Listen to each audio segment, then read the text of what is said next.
So recap of the tool that we rolled out last month. We talked about the importance of culture in an organization and how critical that is to Fishers and our future, is having amazing people and then having those people loving what they're doing, running in the same direction, supporting each other and taking great care of our clients. That kind of culture is critical to us.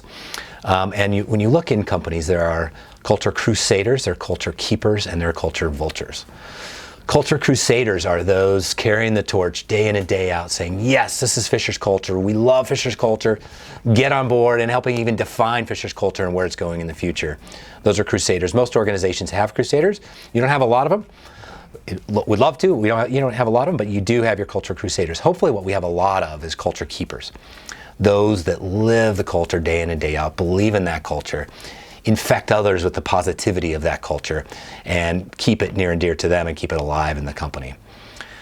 And then most organizations also have culture vultures.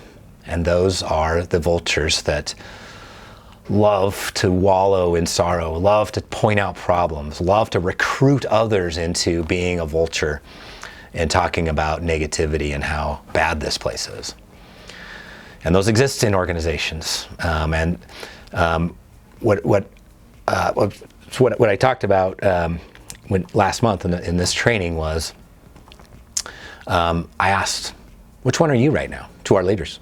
I said, are you a culture crusader, are you a culture keeper, or do you feel like a culture vulture? Like a little gut check. Who are you right now? Understanding that there is a spectrum here, that there are times when we're crusaders, there's times we're keepers, and there might even be times that we're culture vultures. Depending, maybe it has to do with Fishers, maybe it has to do with something going on in our personal lives that's just making us negative and we've brought it into work. But we're probably not going to stay in one spot in that continuum. So I asked him, what are you right now? And I said, if you feel like you might be a culture vulture right now, challenge yourself. Are you always a culture vulture? Is this actually not a good place for you? If the answer is yes, then let's part ways now. We're not going to have culture vultures at Fishers. And if you are, but it's temporary, or if you know those around you who feel like culture vultures, what can we do to get people back up into the culture keepers category?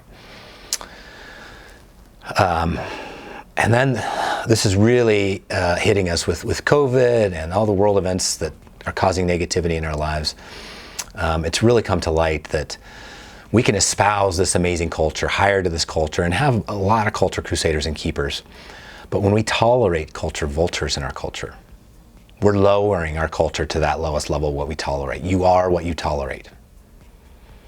Right? So we need to understand, what do we do when we recognize behaviors and activities and attitudes in the company that are contrary to Fishers culture?